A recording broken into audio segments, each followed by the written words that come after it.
Previously, I showed you the operation of clipper circuit, positive clipper, negative clipper, biased positive clipper, biased negative clipper, and combination clipper circuit. After that, I showed you total 8 examples of clipper circuit. So I will assume you know the operation of clipper circuit and you know how to draw the input and output characteristics of clipper circuits. In this video, I will talk about the transfer characteristics of clipper circuit. What is transfer characteristics? Transfer characteristics is a graphical representation or description of the behavior of non-linear circuit.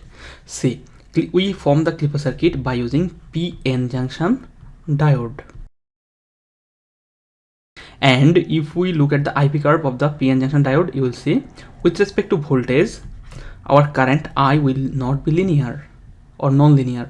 Therefore, I can say diode is a non-linear element. And the circuits that are using the diodes in their circuit construction, that will be non-linear circuits, and clipper circuits are non-linear circuits. And the graphical representation of the behavior of those non-linear circuit will be the transfer characteristics of that circuit. We can also say that transfer characteristics is the graphical plot of output voltage and input voltage.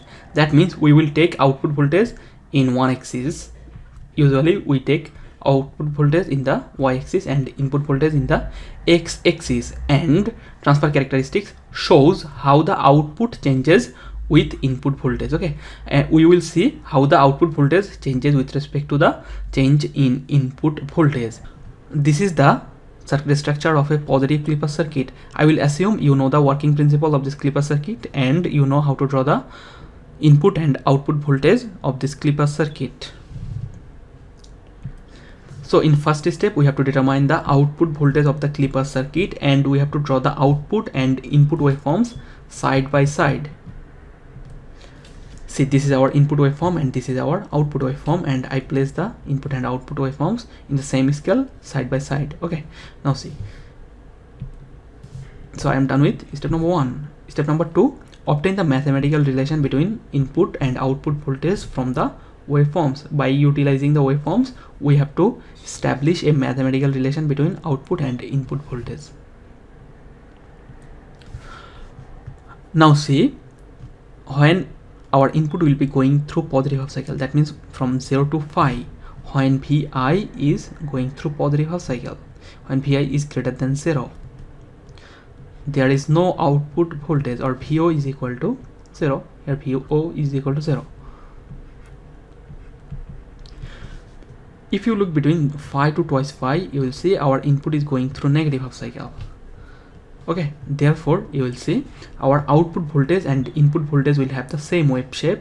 As a result, I can write it like this: our output voltage will be equal to input voltage Vi.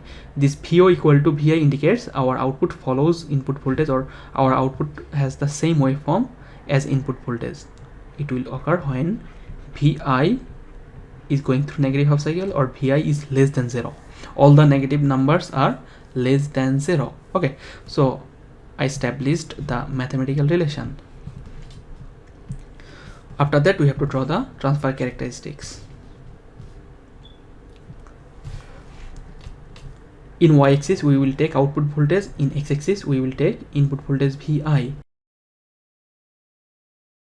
When Vi is greater than 0, when Vi is greater than 0, Vo is equal to 0. That means there will be no output voltage. This is the Vi is greater than 0 axis, so here we will not get any output. Now when Vi is less than 0, Vo is equal to Vi. How do we draw that? See, Vo is equal to Vi. We can compare this with a straight line equation like this: y equal to x. If we look at the standard straight line equation, we will see y equal to mx plus c.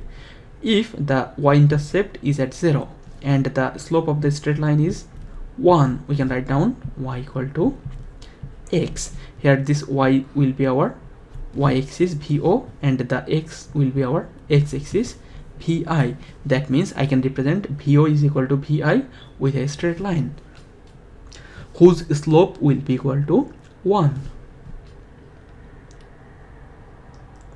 Okay, this will indicate VO equal to VI, as this region is VI is less than 0.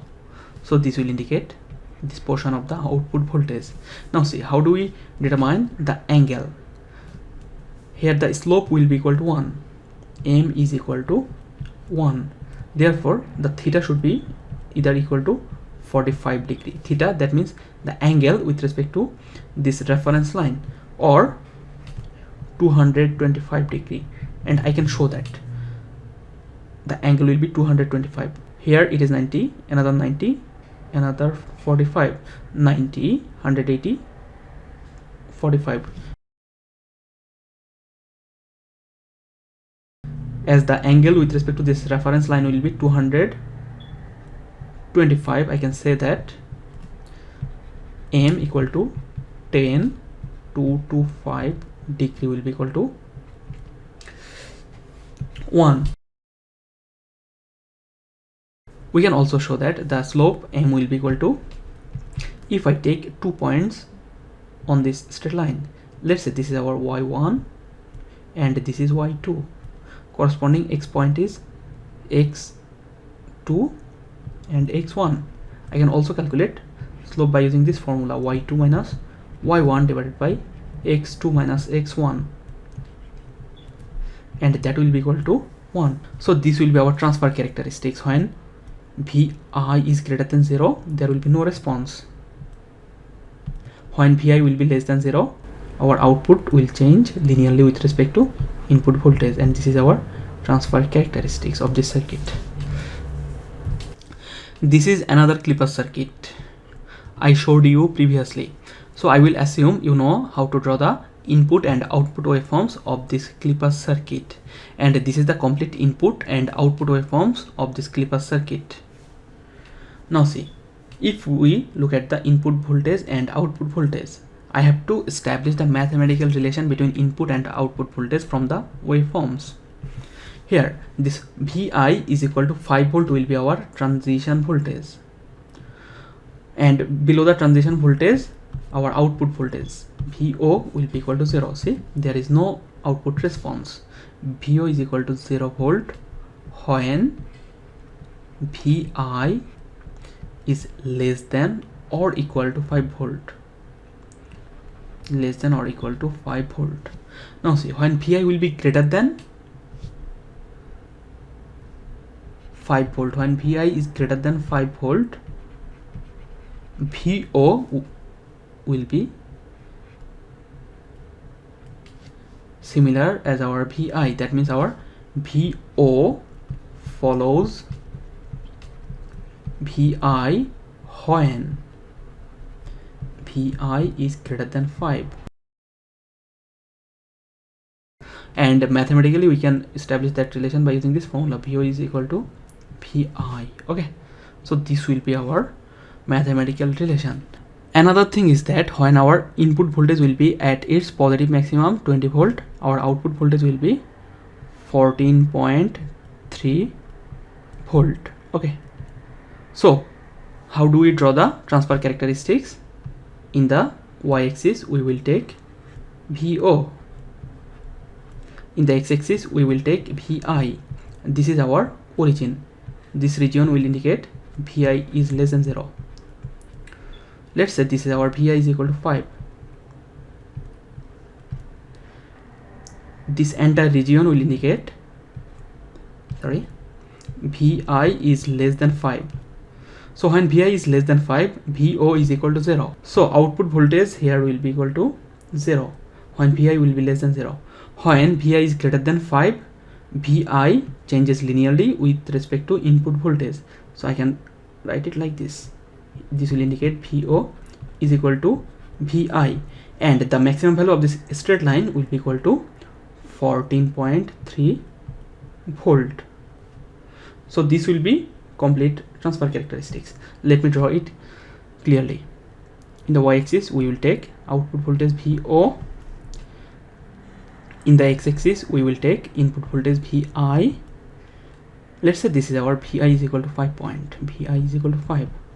Any point here will indicate, Vi is less than or equal to 5 volt. After that our output will follow input voltage, or I will get a straight line like this, and maximum voltage of this output voltage will be 14.3 volt, and this will be the transfer characteristics of that Clipper circuit. Thank you.